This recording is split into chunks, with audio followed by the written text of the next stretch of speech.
You guys are among the first to see that I'm on a new sofa. Nice. I like it. It is different than the one I was on last time.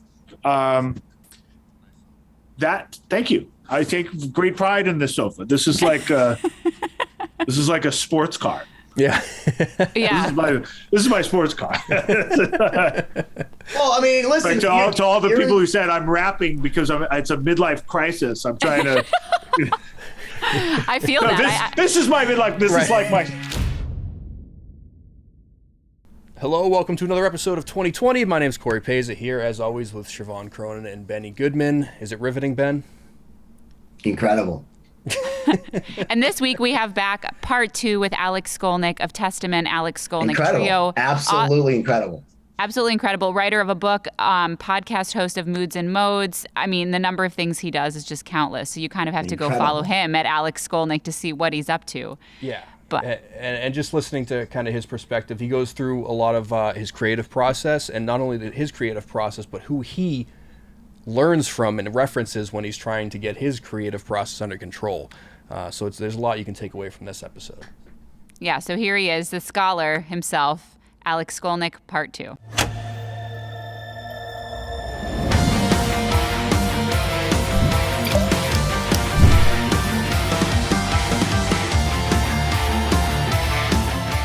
Ladies and gentlemen, my name is Benny Goodman, and I'm here with my cohorts, Cory Peza and Siobhán Cronin. And today, we're with a musical legend who hops around all genres of life between being a photographer. I'll go with that first. He's a writer. He doesn't have to have a ghostwriter. He is the writer. He's a metal legend, but he also plays jazz. Alex Skolnick with the Moods and Modes podcast. How are you, my friend? Thank you so much. I'm good. It's so funny. I don't think about all these things. I just do them. And when you read them back, it's, oh, yeah, I guess so. I forgot. Well, that is. I'm always focused on one thing at a time, and it's just about the thing. Yeah, because of that, you mentioned doing one thing at a time.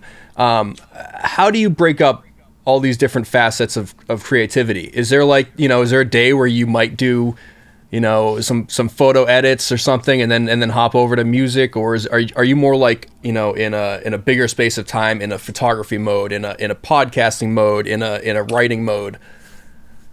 Well, a lot of it is very spontaneous, and that's part of the creative process is, just kind of going where the inspiration is. I plan things depending on if I have a gig or a recording or so, that's going to affect what I work on musically. If I have some free time, I'll work on photography. Maybe I'll work on writing. I mean, it really depends what's going on. If another podcast is due, that might be what I focus on. But yeah, I kind of keep lists of what I want to work on. I'm lucky in some sense that I don't have, there's certain things like I don't care about that the rest of the world seems to care deeply about. For example, NFL. I don't care. I heard last weekend was historic. It was like possibly the greatest weekend of football ever. Kansas was behind or whatever. I don't even remember who played. But I couldn't tell you. Yeah, I don't care. And and that's great. And I totally respect if you're into that, but it's just, I think just not having that, and the fact that you not only have these games, but you have ESPN, you have ESPN2, ESPN, so, and that's just one thing that takes a lot of time. And I won't say that I don't watch television shows, but I'm very selective about them. There's There's a few that everybody's seen that I've not seen, and I have no intention of seeing. There's a few that I like. But I'm not caught up in sort of the same shows that most people seem to be caught up in. I'm not caught up in the same games that most. Yeah. You know what I mean? I really. You don't know who's going to win The Bachelor? I feel like Genevieve is totally the shoe-in. It's so funny. There's a great writer that I follow, Peter Straub, and I've met him a few times. Incredible novelist, but he watches that show, and I'm still baffled. I tweets about it, like what's going to happen on The Bachelor, and I think everyone has their vice.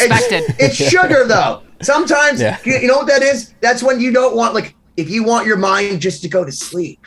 Because when you hear on television, you're like, there's a new thing that's going to kill you, and cancer is caused by this, and 17 people were mercilessly stabbed to death. And then it's like, I love you. And he's like, I should kiss you to see if you're my other. And it's like, okay, I get it. It's like snorting a pixie stick. It seems like a good idea. It hurts for a little bit, but then you get that nice sugary aftertaste. You're there's a purpose, but I'm not caught up in stuff that's really high, and I think that kind of helps me focus on things that I want to focus on, whether it's music, writing, photography, or podcasts, or whatever. So do you have sort of like for me, for example, I have kind of an ongoing scratch list in a million different notebooks of all the various creative ideas I'm going to do, and half of them I never execute. So how do you kind of manage all the different ideas, and like, I guess you kind of go with the flow a little bit, but you're obviously very good at keeping people involved in it, because sometimes I'll pop on Instagram and you're just doing a live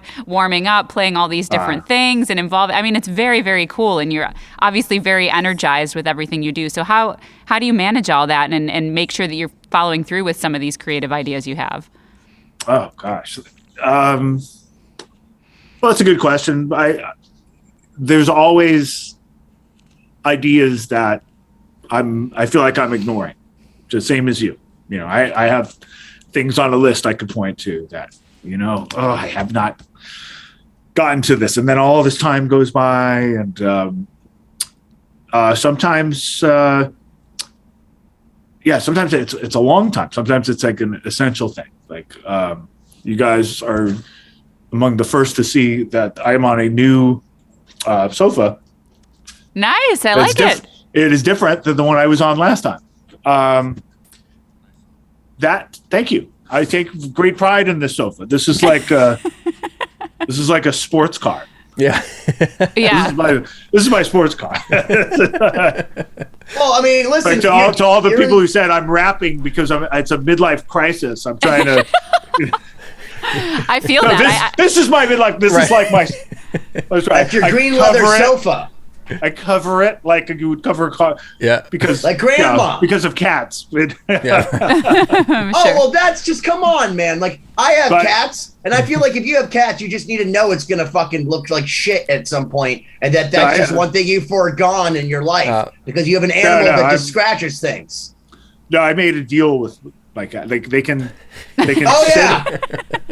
That's going to work out great for you, Alex. No, I'm telling you, you can train them. There's this spray called Scratch Off. Scratch Not.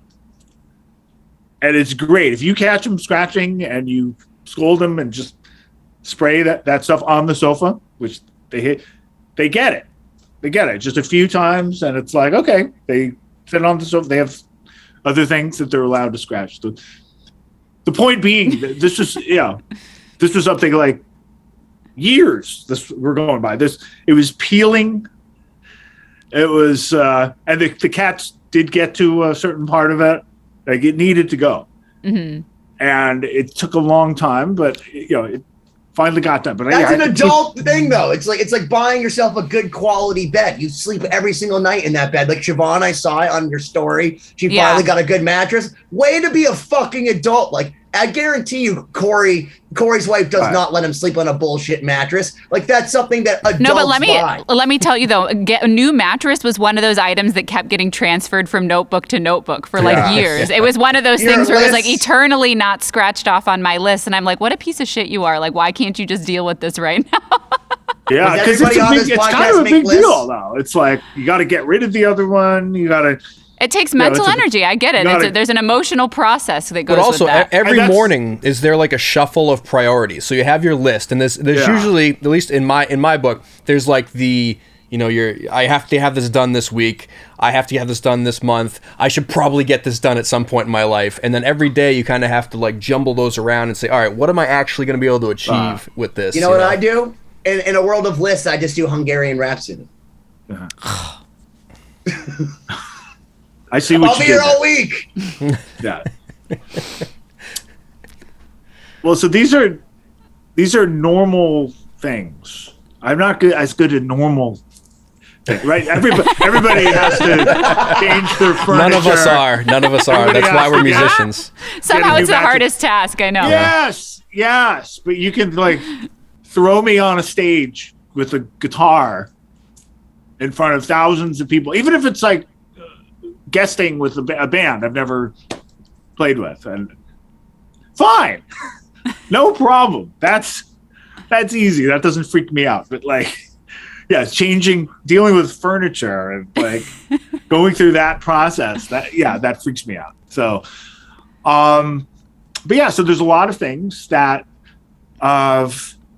they get transferred from list to list, but I try to prioritize.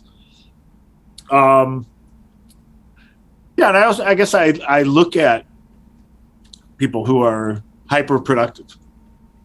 Yeah. Metheny, just to bring him up again, he's a great example. Like, I don't know how this guy does it. He does they're exhausting. Like an album or two a year. They're all top notch. I think he's like a scientist. He's got a scientist's brain.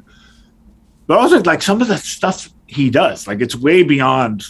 But like he will make lists after a show. Just everything that he wants to improve, like 10 pages of lists after. Let me ask you this: I don't do that. Who would win in a fight, Pat Metheny or Tom Shultz? Because I feel like those guys are both like the most, like, I think Schultz may be more neurotic in like a cantankerous way, because I have a lot of friends in the Boston camp, and like that guy was one of the most brilliant guitarists and business people, because he basically recorded a whole record, had a whole record company tell him, hey, you need to re-record it. And he's like, well, only if I can do it with my producer. And then basically got his friend to say like, sure. And then did had the whole record, changed nothing. And like, it's the best sounding record. Like, I mean, I think that Boston first record is like the best ever. Like, that's a different level. And the guy used to like do sound checks. In fact, there's no Boston recordings, I found this out, of them playing live, because he refused to let them record it, because he said it would never sound good enough.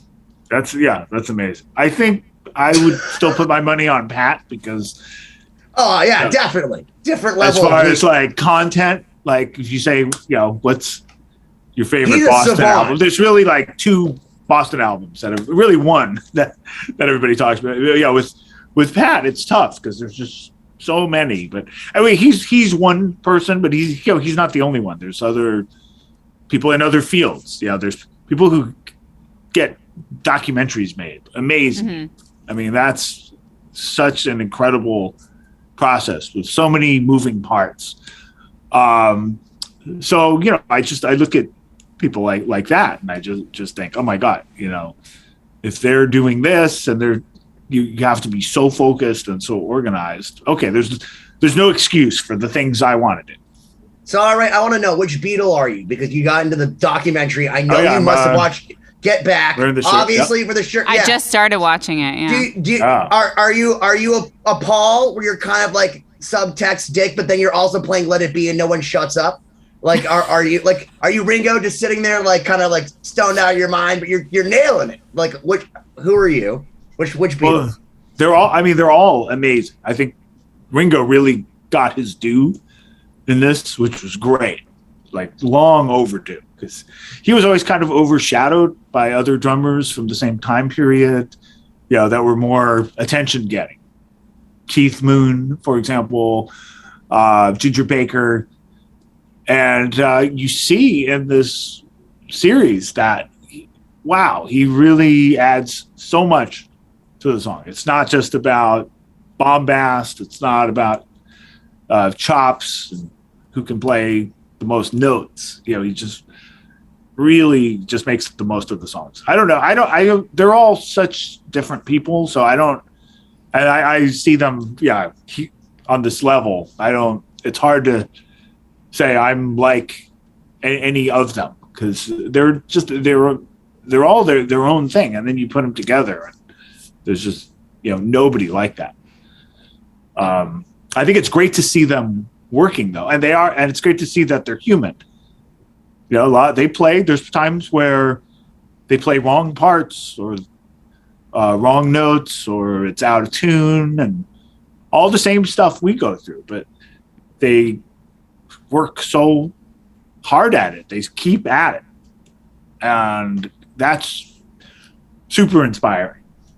So I think that's, I'm inspired by a lot of things. And that's a good example of, just seeing the process, seeing the creative process. I listen to podcasts about the creative process as well, which help. Can you recommend any? Or any that you turn to for advice or that you find useful? There's the guy who created Billions on Showtime, Brian Koppelman. He actually used to work in the music industry. He was like an A&R guy. So he knows a lot about music. That's why that show has like great musical choices. Okay. And he's got this podcast, and it's so unproduced. And there's mistakes and bad recording, bad connections. He doesn't care. It's just so raw, but that's part of the charm. And he talks about, his process. And he has a lot of people on that he admires that are, like a lot of folks you've heard of, and just talks about being creative and having a morning routine and stuff like that. Yeah. For you, what kind of things do you take away from those podcasts? Like in terms of, are you always evolving in terms of how you approach your creativity, or do you kind of like find little nuggets here and there in listening to that kind of content that you can then implement? Yeah. I mean, I'm often finding things. I mean, he got me to revisit the process of just writing random pages in the morning, just like first thing in the day. And that's an idea. It comes from this book, The Artist's Way by Julia Cameron. And a lot of people that I've known over the years have gotten into that book. What does that mean, random pages? Like morning pages, kind of just whatever comes to you in the morning, you write it down. Yeah, just no limitations. I don't usually see the morning, so I'm curious as to how this works. So our friend Shannon Larkin, who is a great drummer from Godsmack, and he actually sleeps with a notebook next to his bed, and he writes some of the greatest lyrics. He's totally School of Rush. Obviously like the professor writing lyrics, and he only writes like in beautiful handwriting nonetheless when he wakes up from his what he has going on, and his lyrics are fucking amazing.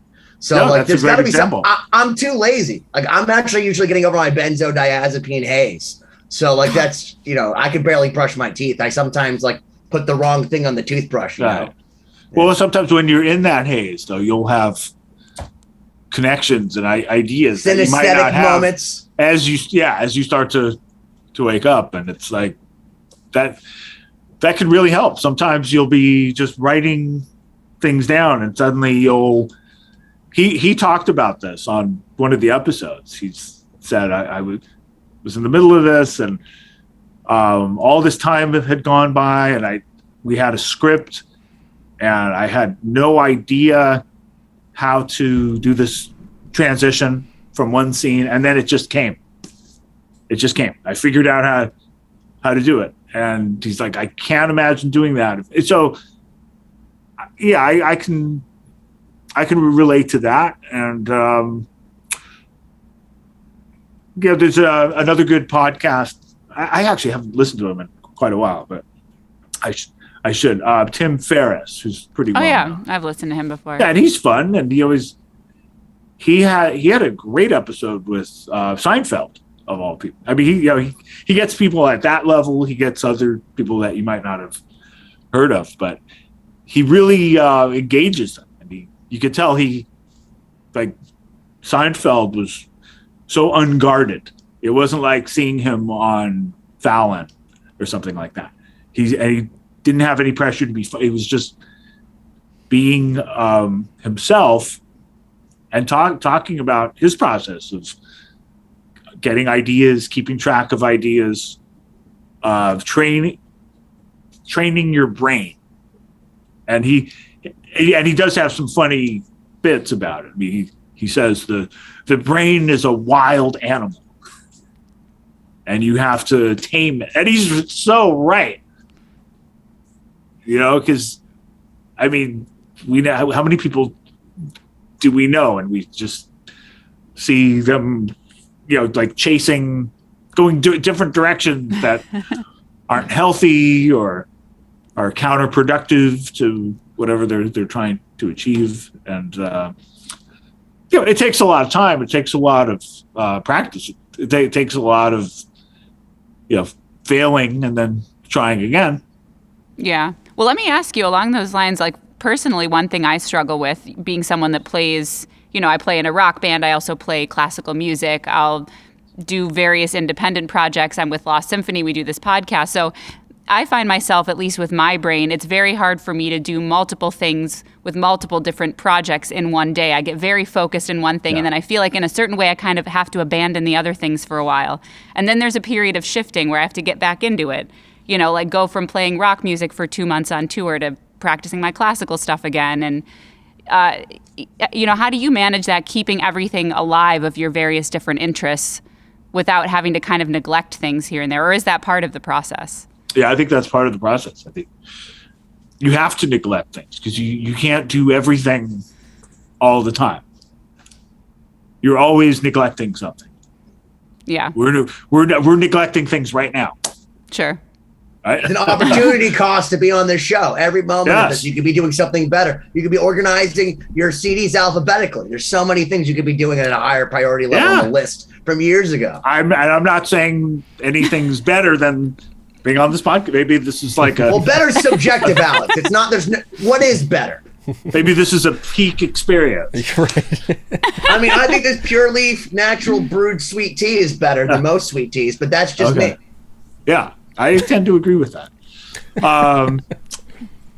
So there's always something you're not doing. So I think, you're right. Accepting that is a very really nihilistic, negative view. You're always not doing something. It's actually a positive. Maybe you thing. always are doing something. No, I think he's right. You have to sort of lean into, accept that that's part of the process and lean into the thing that you're feeling at the moment. Be doing something. Well, it's like, for example, if I'm spending a lot of time learning a classical piece or I'm on tour or whatever, I'm not in the process of writing. And I'm really not much of a writer of songs at all, but I like to try and dabble in it. But I do find that until I'm able to kind of lean into that for several days in a row and experiment and have the freedom to relax into it, I don't really get anywhere. So it doesn't help for me to try and do it for a couple of hours one day and then shift to something else. I end up just kind of not accomplishing anything in any of the arenas. Well, but you never know, though. Maybe you are accomplishing something. You don't even realize. Well, I feel like someone like Alex, I mean, tell me if I'm wrong, but you're more of like a frenetic ADD guy like me, where you're like, you can just do that. Like, I want to take a picture today because you're naturally inspired. Whereas Siobhán is so focused. She writes her list and she has her methodology, where you're just more of like, you do have all those things you understand if there's like that X factor of like, you're just inspired and it's just coming to you. And that's what stops you and you take the picture because you're like, I need to take a picture now. Well, because I never say that. I never say, I feel like taking a picture today. No, I'm saying mentally in your own head. Like I'm speaking for like your quiet subconscious. Yeah, I'm having to wrestle with that. My camera. That doesn't happen. Well, my camera is in repair right now. Oh, okay. It is in the Leica shop somewhere in, I guess, New Jersey, and they're waiting on a part because of supply chain issues yes, like everything that affect my dishwasher's broken. I've been waiting for months. Yeah, so I don't have that option. I can take pictures on my phone, but so I'm kind of having to be at peace with that. But it's also making me go back into pictures I've taken that I might not have considered and kind of look at those. And so you're against camera photos? So you don't want to use that? Because don't you know that an iPhone is just as good as that huge piece of glass from Zeiss that they used to do the Hubble telescope? It's the same thing, dude. It looks the same. Lady Gaga shot a whole video on it. The new iPhones I've got a pretty new one. They're good, but you still can't compare them to a pro camera. Oh yeah, no way. Yeah. It is amazing what they've done, though. Yeah, it is amazing what they've done, and I have it's gotten me to try to take some pictures with it, even though it's freezing now, so it's very difficult. And your hands freeze.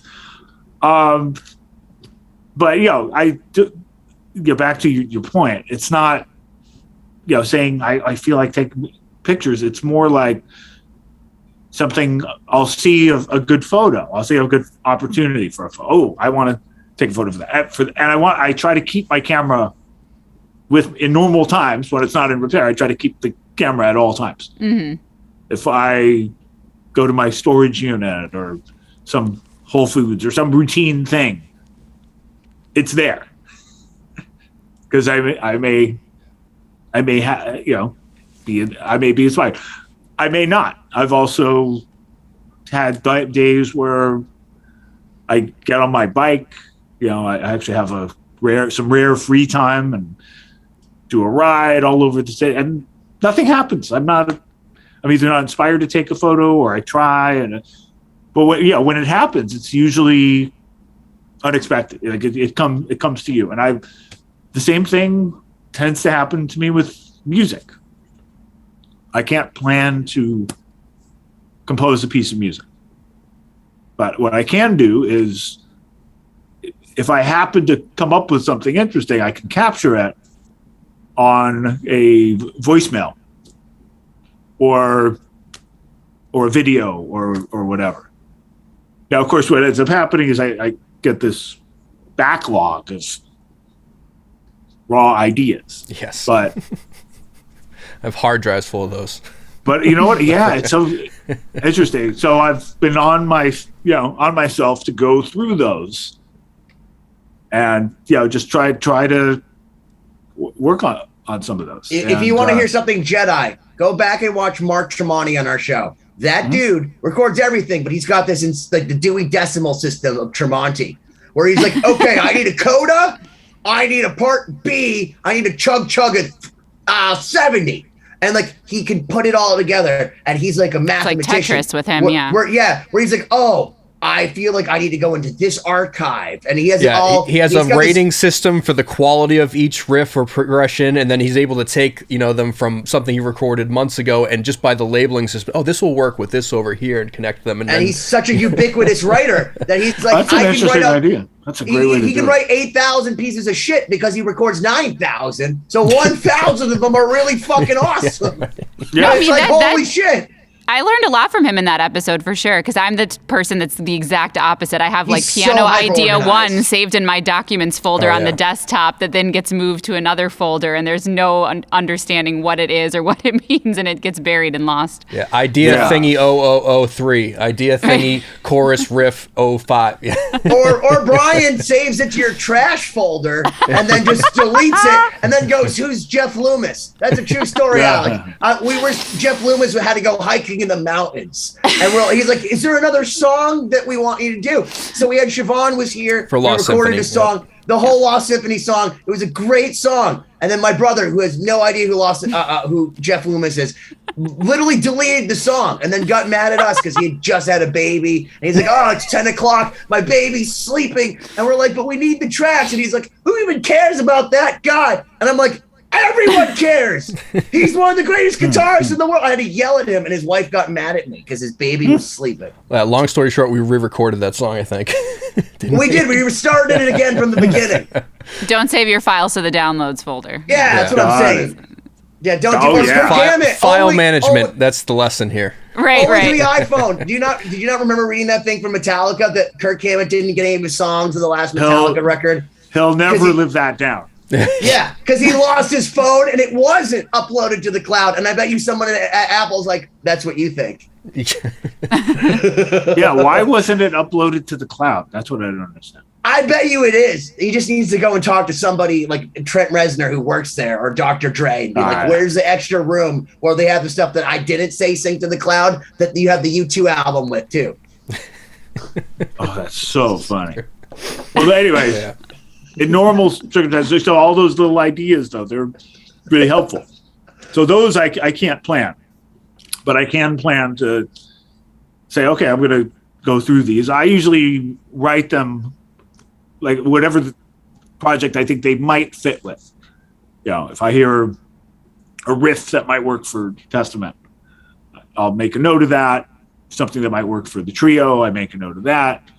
Or maybe I'll try to describe the style. You know, funk groove. Well, do you ever write something and you think it's for Testament, but then you think to yourself, all right, take the gain off. Let's see if we can just add we can make a dominant chord here or whatever. Add something jazzy to it. And you're like, no, this is Skolnick Trio, man. Fuck the metal thing. Let's just make it jazz. Yeah. It has happened. That's awesome. Yeah, I can't think of the exact example, but I do remember there was something I thought this could work for Test. And actually, the reverse has happened. There was one thing I came up with in 5, which was very unusual for Testament to do a song in 5/4. But and it ended up on the album Formation of Damnation. And there's only one. I forget the name off the top of my head, but there's only one song that starts in 5.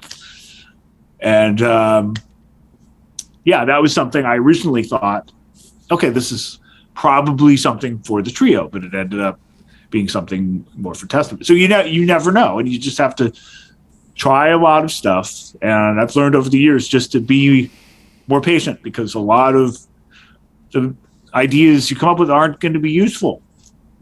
And that's, you need to do that. The writer Erica Zhang actually has some great books about writing and about the process. It's funny nowadays. Her daughter is more famous because she's a pundit, Molly Jong-Fast.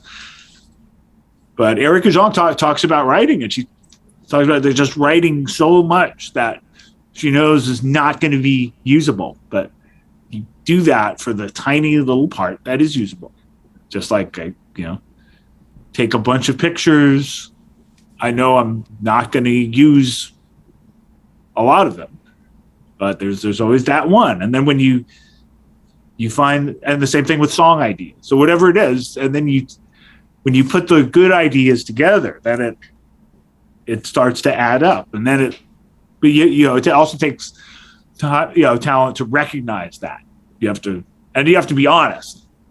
You have to realize that, okay, just because you came up with some idea that you pretty much decided is not usable, that's not a reflection on you as a person. That doesn't mean you're not a good artist. Yeah. Even somebody like Prince, that I consider like one of the greatest of all time, and if anybody's not human, Prince. It was him. He did put out one record, I believe, where he just purposely left it raw, and I was interesting that like I heard like very clear mistakes and guitar noise and okay.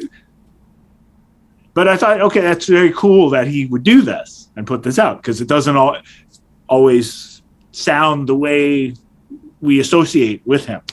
Because usually he puts out stuff that's so perfected. But well, you realize his first guitar record ever was Purple Rain. I didn't know this until recently. He's like, oh yeah, I guess I'm gonna play guitar on this new one.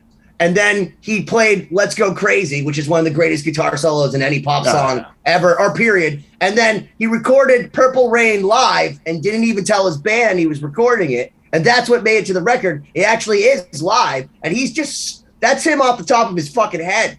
Yeah. Just for his first guitar song. That guy sucks.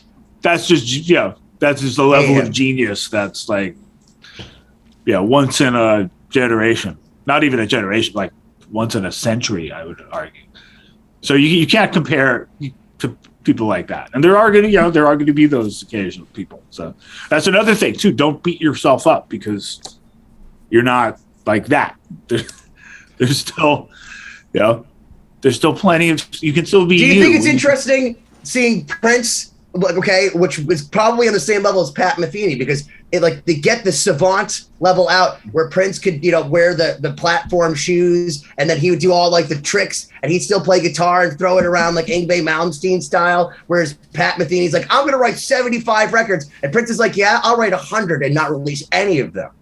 And like, is it not crazy to see? But you see Prince and you're like, that little short dude that's androgynous, that like, first off, he's the most masculine dude that wears lipstick and like a full fur coat on a 90-degree day with a bunch of girls that are wicked hot that should be wearing, and he's like, no, that's me. And did you ever, like, was just so good. And then he's like, I'll play. He bought a roller skating rink, and he said that there was no roller skating music, so he shut his whole life down to write the soundtrack to his own roller skating music, then didn't release it, and only the people that were at the roller rink at Paisley Park for that one summer ever heard what roller skating music was supposed to sound like.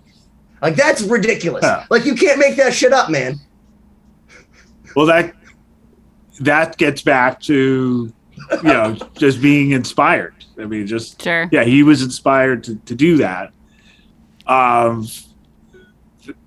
That's not most people, That's true. Just such a rare example. Yeah. But what an inspiration. Well, let me ask you, when it comes to, so I guess for me, it's, sometimes I'll come up with ideas and then I never go back to them, or I go back and I feel like I've lost the spark or the interest in it, and then I just kind of let it sit there.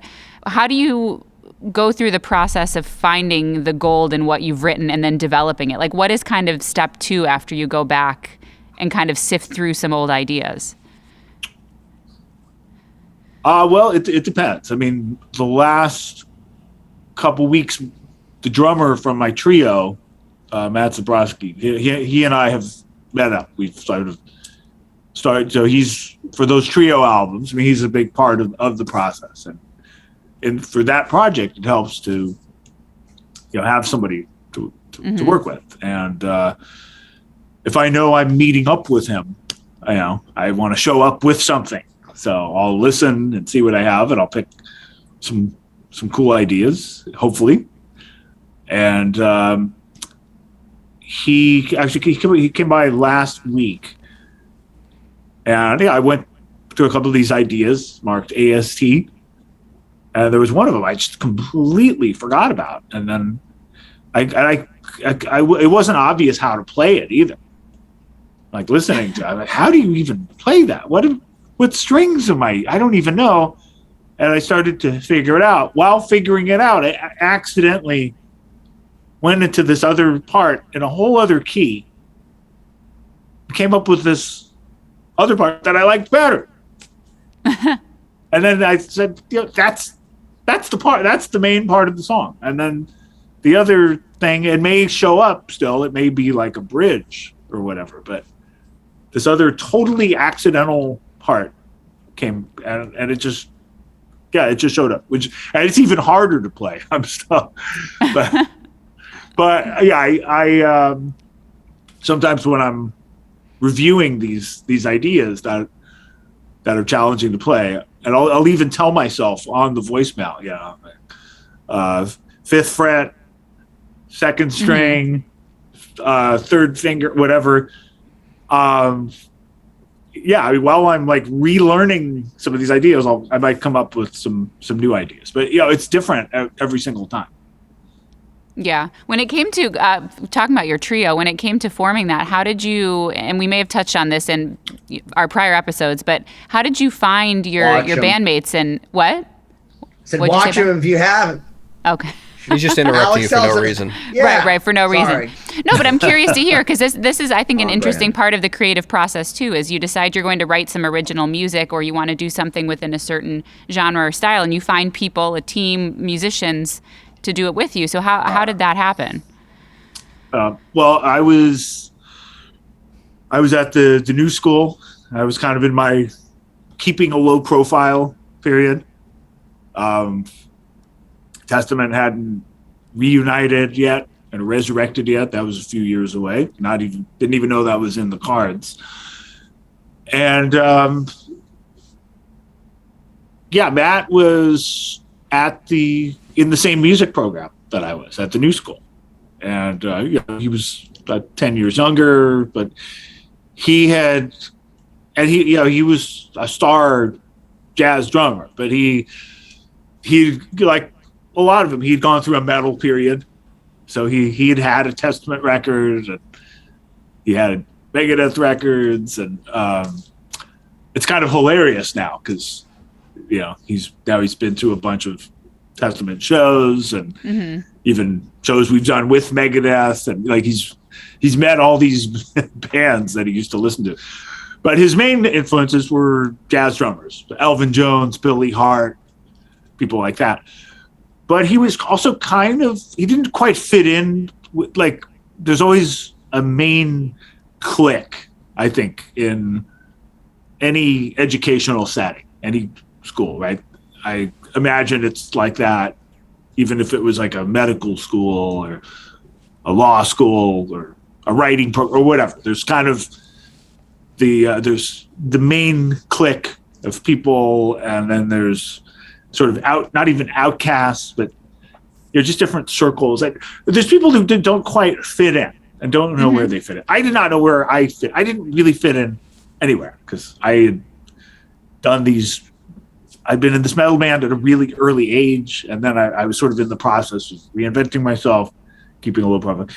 He didn't quite fit in with the people his age either. And so we got this whole circle of musicians, some that we played with, some that we didn't play with, but we're just friends with, and we're like still friends to this day. And we were all sort of outcasts in a way. We were just different than everybody else. And he and I started playing just kind of for fun, and also as part of the music program. We were assigned jazz standards, right? So we had to learn these songs, and it was kind of a way just to work on the songs. It's like, you need maybe for one class we would have to, or I'd have an ensemble class, and one of the songs is the standard "If I Should Lose You," by Jerome Kern or whatever. So he and I would just meet up and work on assignments. But then we got the idea that, okay, there's places around we can play, just like low profile gigs, wine bars, coffee shops, stuff like that. And we got a bass player, and we started playing, and it's kind of funny because I at that time I thought I was going to do more like electric jazz stuff. That was sort of more my direction, and I wasn't thinking of like clean jazz guitar so much. But we just had this chemistry, and it worked really well. We went through a few different bass players, and then it was funny. At one point, there was a club called the Izzy Bar. It was in the East Village, and it was tough to get gigs because I was dealing with that, the guy from Testament thing. If somebody knew my name, it was like, but somehow the Izzy Bar, which was a full-fledged jazz club, the guy booking that was this Armenian guy, and he'd been a huge Testament fan. But he was like a clean-cut jazz awesome. Guy, and he's like, dude, play my club, as much as you want. So that's amazing. That's great, man. Yeah. So we started playing this place, and we really started developing the band. And that went on for about a year or so, and then I don't know. At some point, I got the idea to do rock songs because everybody was doing the same jazz standards. And there were some jazz bands doing rock songs, Radiohead was kind of new at the time, and a lot of jazz players liked them. Great. One of the best piano players of, period is Brad Meldau, who's like famous for doing Radiohead covers. There's been Beatles songs done as jazz, but I knew nobody was doing the Scorpions. Which, dude, you do so eloquently. I got to tell you, because when I they're beautiful songs. You do it so beautiful. And that was the key. That was like, okay, it's a crazy idea, but and that's when I first learned to start trusting my instinct. It just had that. It was that crazy idea. Let's take a Scorpion song and make it work for a jazz trio. I'm glad you liked it. Yeah, and I've actually heard that one too. It's amazing. Real quick, without diving incredibly deep into the theory stuff, what does it look like to take a rock song and make it jazz? Like, what is that? What's your approach? Like, what are you listening for to make it? Yeah, Ace Frehley jazz. Ace Frehley jazz. Well, it's not going to work with all songs. There's a lot of songs. I would not know how to make it work. And it's not just this. It's not just metal where that would be the case. You could take something like the James Brown, for example. I would not know how to make that work because it's not melodic music. Mm-hmm. It's pure rhythm. It's some of the best rhythm in the world. But that's what it's all about. It's the melodies. I mean, I'm sure there's probably been some jazzy takes on him, but that's a different thing. And I would say the same for like AC/DC. It's just like riff. Even the vocals sound like riffs. Yeah. That would be interesting to imagine that as jazz. I'm not hearing it either. But use the Scorpions. Use the Scorpions as an example of like what you're listening for and how you're interpreting that. Some shanker. Well, because look, it's not every Scorpion song either. But there are certain ones where the melody is so strong. Like I would put it up with some jazz, classic show tunes. Like it's got like that kind of a distinct hummable melody. The first one we ever did. Da da da da da da da da da da da da da da da. Right. Yeah. No one like you. Yeah, or no one like you, man. Yeah, another one. Da la da da da da da da da da. Nah. Nah. That's an amazing melody. Dude, so good. What's his name? Klaus or something? Klaus Meine. Klaus Meine, the most German name. Klaus Meine. There's actually an amazing podcast about the Scorpions and the CIA. That's one of my favorite podcasts of all time, called Winds of Change, which is their 90s song. I love that song. I think it's a great song. A lot of Scorpions fans are crazy about it. They act. A lot of Scorpions fans don't like fun either, but that's a great song. It's sort of like the Nothing Else Matters of. It's God Gave Rock and Roll to You too, like in Kiss, but it's in Bill and Ted, and Bruce It's Bruce. And it's like, awesome. He's a great. It's an amazing song, and it's a good message. Yeah, I recommend the podcast about that, and it's amazing storytelling and editing. But anyway, so I had the idea to do those 2 Scorpion songs, "Still Loving You" and "No One Like You," and then it was just a matter to get that first record together. Okay, what are some other songs that are, hard rock and heavy metal that have that type of melody? There's not that many, but we found a way to make Detroit Rock City work, right? Because it's kind of swing. Da da da da da da da da da da. And you mentioned Ace Frehley, that the part in the middle, the guitar, sort of a guitar solo. It's more of like a composed melody. Ba ba da dee da.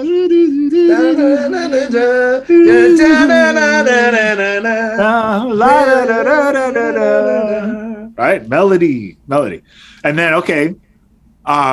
Ozzy Osbourne, "Goodbye to Romance," which sounds like a jazz standard. That became the title track of the record.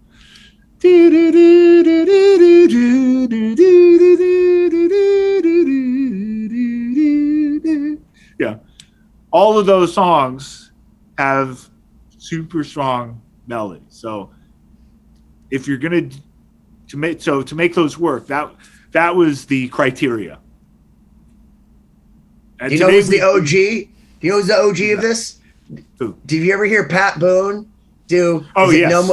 Dude, yeah, those are actually that good arrangements. blew my fucking mind when I was a kid. And by the way, he apologized for that record. So you know, Siobhán, Pat Boone's this dude who used to be a godly man, and he did this metal record where he did Ozzy Osbourne, and he did Alice Cooper and all this other stuff, and they're beautiful arrangements. In fact, his version of Ozzy Osbourne, I think, was the theme to the Osbournes, wasn't it? Or something like that. And it was my first time I had ever heard these songs done as jazz standards. And when I personally like what you've done, but it was so cool to see Pat Boone do that. And then to see him apologize, you're never apologize. If one thing I learned from Candlebox, never apologize for anything. I don't know. Apologize. Just don't. I'm sorry. Why should he apologize for that? It was right. I don't understand. Record. It was the best thing I ever. I guess because he has some evangelical fans that maybe thought it was unbecoming. They have a lot of tubs made for old people on television, so I guess maybe Ozzy wasn't the coolest look for him. Well, apparently they were neighbors. That was how that whole thing started, and they got along great. They would come over, and they were good friends and neighbors. But Pat Boone's audience was very, kind of, they leaned religious, family values, whatever. But I remember it was awesome. I remember when that came out. I thought it was so great.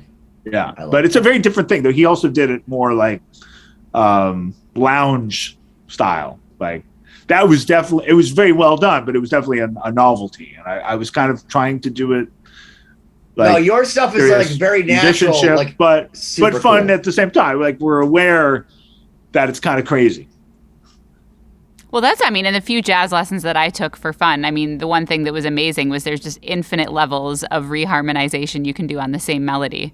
Exactly. Of the few piano lessons I took, it's okay, let's play this and then do a completely different underlying harmony or a different inversion or different added notes. And I was terrible at it. I never got great, but it was so cool because you can go see at least around Miami where I am, all the jazz clubs hear a lot of the same tunes, but it's different no matter who's playing it. There's something that's different, or the form or rhythm.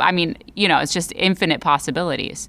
Yeah, absolutely. And on those songs, most of them I reharmonized quite a bit. There were a couple I didn't really need to reharmonize much, but that's a big part of the process. And Miami's got some. I make fun of Florida in my song, of course, but I do too. But Miami's got great musicians and a lot of history. The jazz University scene, I think, of Miami. Great. Oh my gosh, it's unbelievable. Yeah. No, there's a lot of great jazz around there. And when you mentioned radio, I had a good friend of mine who was on our podcast before, Rodolfo. He worked on an album of original stuff, and he did a Radiohead cover that was super cool. But I learned from him. I don't do Radiohead tunes because I like Radiohead, but those songs are almost like jazz standards now. Yeah.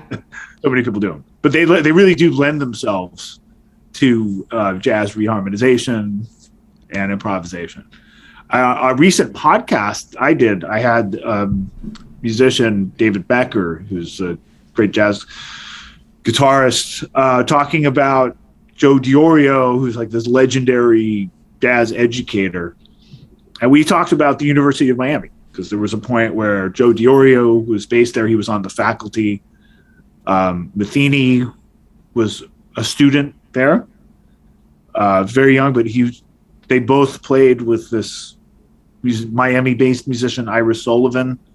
Uh-huh. Jaco Pastorius was in this band. So apparently, like, Ira Sullivan had this band that was it was a rotating band, but it just had, people who would become legends. And I think the band never recorded. You can find a couple clips of it on YouTube, but it's like on a cheap cassette recorder and not even video, just audio with a photograph, an old photograph. But it's crazy. Amazing, the history at the University of Miami. Like, which Miami, you wouldn't think first off of this, like a jazz place, but right. It's really like a hub. It's pretty amazing. Yeah. No, it is. I learned a lot about it just since moving there. I mean, with a classical background, I didn't learn anything about jazz, and that's kind of how I got into it. It was so many great musicians there. So, yeah, it's cool. Yeah, and sometimes this just reminds me, like, the theory in jazz can be different than classical theory. It doesn't always jive, and I'm thinking of this. One of my favorite educators.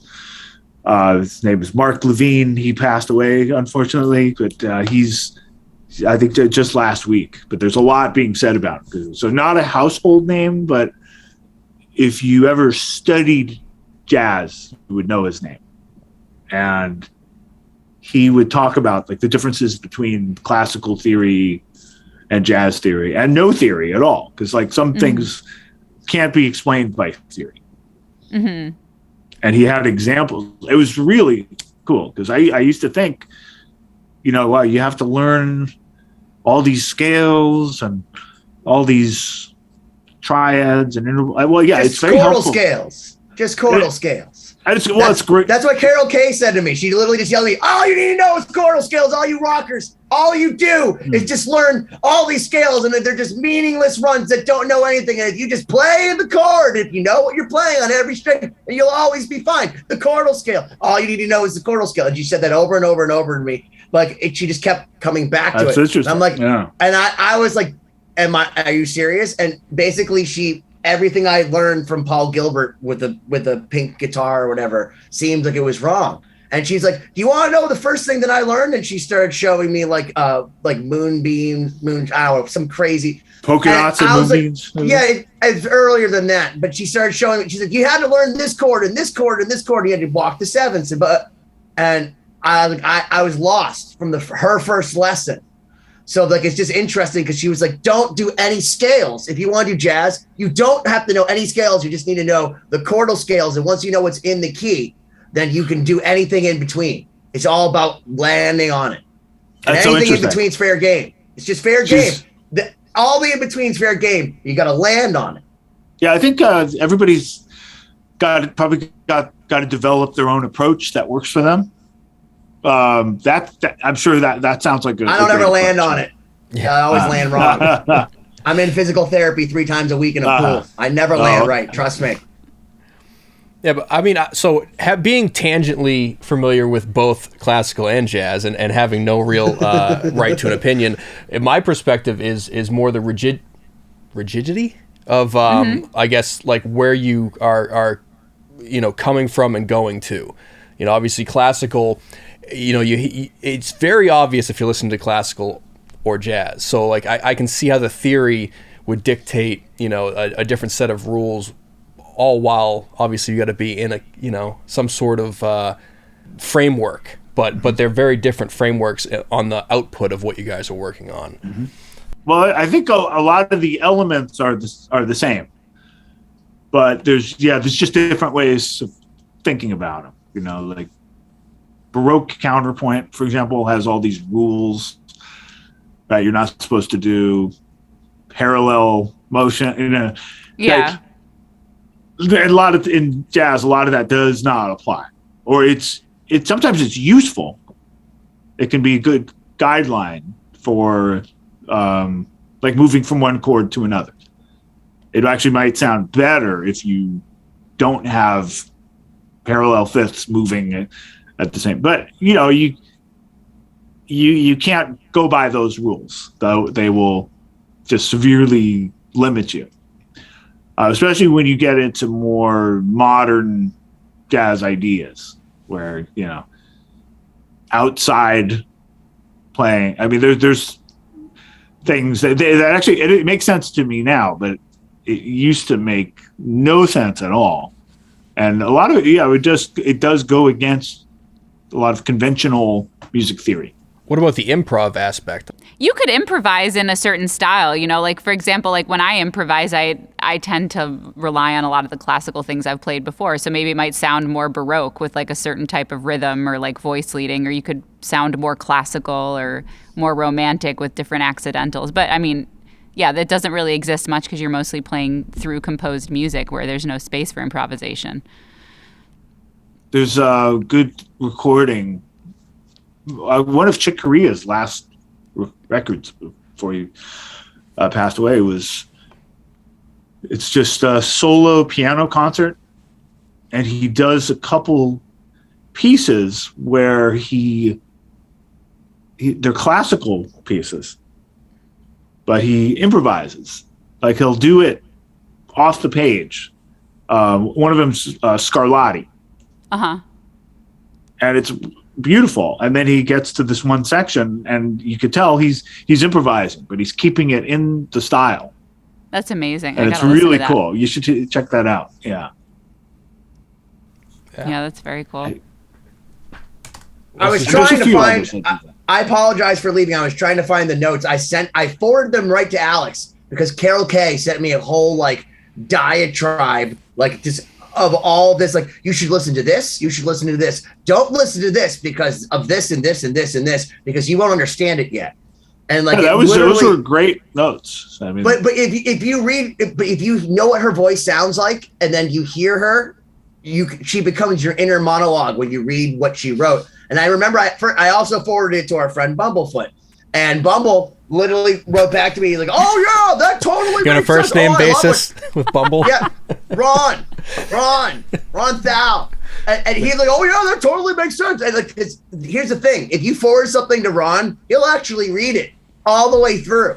Like, he's very thorough. Like, he's smart. He's not a guy that's like, "Oh yeah, it's great," and just lies. Like, good job on your song. He'll listen to it, critique it, and understand. So when I sent him the Carol Kay stuff, same thing with Alex. He was like, "Oh, I really like her suggestions," or like, "Oh, the Oscar Peterson stuff," like totally. And like, I actually immersed myself in it because she told me, "Benny, you don't know jazz." And I thought of Alex, and when I met up with her, I had told her that you had made this evolution from Testament to jazz, and she goes, "Oh yeah, those rock guys, once you show them the chordal scales, it's like once they get it, they get so excited. You can see all of them break that 4 on the floor thing and just get free." It was awesome. And I was like, "Well, Alex did that." So I said that to her. Just want you to know that. I feel like you'd appreciate that happened. That's very cool. Is she aware there is a TV character based on her? Oh yeah, she's annoyed by all of it. Yeah. So the thing is, if you talk to Carol, she sends people home. I don't want to really get too into it, but she's an old lady. Like, she's really, like, she's amazing. She's here. She did so many things. Like, I asked her because she did so many firsts for like a female in music, period. She's like what Carol Burnett was to comedy. Absolutely. Like Carol Kay was for all women, and she started off on guitar, just so everyone freaking knows. She started off on guitar, and she's like, "Oh, I'm only the third on the list." maybe if I do this bass thing, but she played for like the Righteous Brothers, like You've Lost That Loving Feeling and all the, all these amazing, and like she played with Ricky Valens, like, oh yeah, Bing Crosby a little bit, and she's like, fuck that. The bass controls the song, and then she comes in into like a Cher song that's just one chord for 7 minutes. She's like, well, what if I just make it not boring? And like, that blew my mind, dude. And I got to tell you, the whole time I'm thinking to myself, is this what Alex did? Is what she's yelling at me? Like, is this Alex metamorphosis into the butterfly that is the Skolnick Trio? Yeah, I don't know. I mean, again, there's different approaches for the same thing. I might not think of it the same way. But, I started looking at improvisation more as like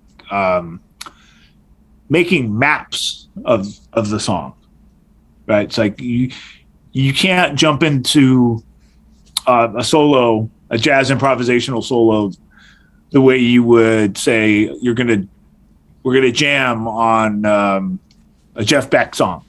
We're gonna jam on Freeway Jam. You know what I mean? It's like open G, dun, dun, dun, dun, dun, right? And you have your scales and you have your licks. But in a lot of these jazz songs, there's constant movement, especially the earlier jazz tunes. A lot of the stuff on her list, and the way it takes a lot of time to get that. But you have to map out the songs. I mean, you have to map out. Okay, what are the triads for each chord? She said to me, and this I'm just recanting, so you tell me, because I'm interrupting you like she just yelled at me. She's like, if you know the cycle, you could just know the next chords, because there's only so many places that make any sense to go. And then if you move up 1 fret or down 1 fret, there's only so many places you can go, and you just have to choose where you want to modulate. And that's it. And once you know that, your brain will tell you, and then you will know all the notes in all of those different chords, and those are the only ones you need to play. I was like, what about non-diatonic notes? Why, is what she said to me. Yeah. She literally just said, why would you need to? She's like, there's so many notes that are in the chord that it's pointless if you know that seems like you just don't know what you're doing. Yeah, because there are some great non-diatonic. No, she was messing with me, but she looked at me very sternly. Okay. And you definitely need to know how to play, inside before you start messing with the non-diatonic. Yeah, absolutely. Do you know the TV character I'm thinking of with her? She said that they made her look like an asshole, didn't they, or something? I don't know it, but she knew it. The Marvelous Mrs. Maisel. Oh, really? Yeah. Okay. Have you seen the show? I've seen a few episodes of it. Yeah, when it gets to the point where she goes on tour. Okay. The band that she tours with, she's opening up for this famous soul singer, and he's got this band, full band, big ensemble with full horn section, and the bass player looks just like her when she was young, and her name's Carol. Okay. And she's got the same glasses. She was so mad about it. She's mad about it. She's like, that's not me. They're depicting me wrong. And why actually, was she mad? Okay, I can understand. She sent a whole camera crew home. She's like, they wanted to do a special on me. And they flew all the way out there. And like, she is the kind of person that you could have 10 people at her house, and she just like, you got to go. And she did this. She literally did this. She told me the story that when they came to her house, she goes, Benny, you know what they did? They don't know anything. They said, how do you feel when you're playing bass? I don't feel anything. I'm paying my bills. I'm paying my bills. And they're like, but you must feel something. And she's like, get out of here. She sent them all home. I'm not kidding. She sent them all home because she's like, Penny. And I literally looked at her. I was scared. I'm like, well, how do you make it not happen like that? She's like, what you're doing right now. And it was the nicest compliment anyone had ever given me. I'm like, oh, so just being earnest and like, I don't know anything. Because I was just like, teach me your ways, oh, smart one, Oracle. So yeah. Yeah, I mean, how do you feel playing bass? It's kind of a BS question, kind of. Oh yeah, no, she saw right through them and set them looking for a off. sound bite. Yeah. Yeah. Well, yeah, they tried getting her to say all kinds of mean stuff about Phil Spector and stuff, and I found out she let Phil Spector watch her kids. Did you know that? She used to. How badass do you have to be to walk into a session with the wall of sound dude who had the gun all the time and be like, "Here's my fucking kids." And I met Pete. Pete is Gail, my cousin's husband, is one of her kids. And he told me a story that he ran right into, like a Phil Spector session. He thought they were doing a playback. They weren't doing a playback. And he was 8. And like, he was cool with it because Carol took his daughter out and did the girl stuff. And he took the boy out, Pete, and did his stuff. And I'm like, that's fucking crazy. And she's like, it's okay because, you know, he was doing all the therapy. And, you know, he was really rich, very young, Phil Spector, but he was a good guy. And I'm just like, wow. Amazing. Did you imagine? Yeah, exactly the whole time. Like, yeah, it's not how we think of it now. Wow. Your kids with Phil Spector, you left them, and Pete's like, he was great to me. He said it to my face. I'm sure he was in a better frame of mind back then, I'm sure. Well, now that we've gone to off the rails. Phil Spector, it is about time to wrap this one up. I'm sorry, Alex. I'm sorry. No, not at all. The last half hour has taught me more about jazz than I've been able to internalize. Than you ever wanted to know. Yeah. Thank you again for spending a couple hours with us and putting up with our nonsense. And thank you for That's what it's all about. Sharing your creative process, especially in this episode here. There was a lot of good information. And anyone that has not listened to your 2 previous episodes, go to 2020-d.com, go to our archive, check them out. Tons of great material there as well.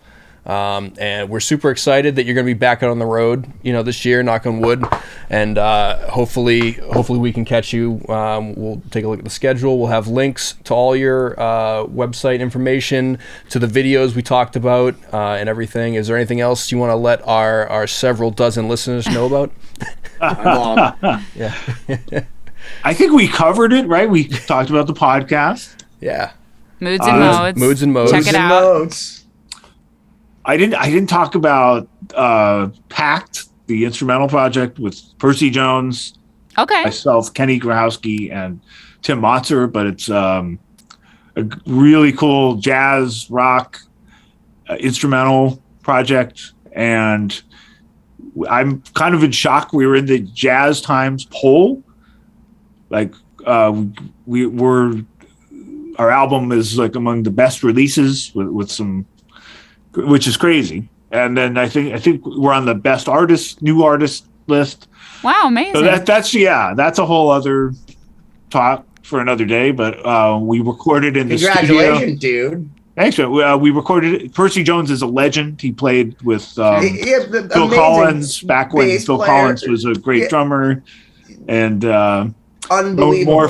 I'm sure he still is, but he was more known as a drummer in the 70s. Well, Phil Collins can barely stand, so God bless his soul. Yeah. Because I think isn't it his son like on the drums now or something like that, like with Genesis. But I mean it's Phil Collins back in the day.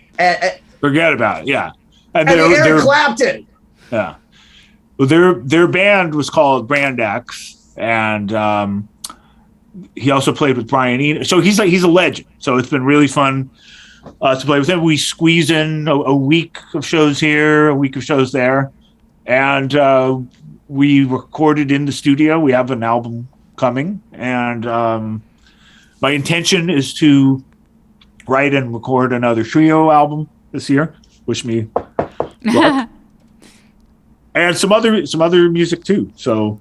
Great. Well, where can everyone stay tuned on your stuff? Like, where is a good central location? At Alex Skolnick on Instagram and Twitter. The real Alex Skolnick on YouTube. And that's got my crazy videos. Florida Man Blues. Yes, check them out. BIGLIE. Hyperlinks. Yeah, we'll have links to everything. Guys, make sure we were talking a bit about the Goodbye to Romance album for the Alex Skolnick Trio. So anyone that's looking to get their taste of the jazz rock that's totally crossover, true.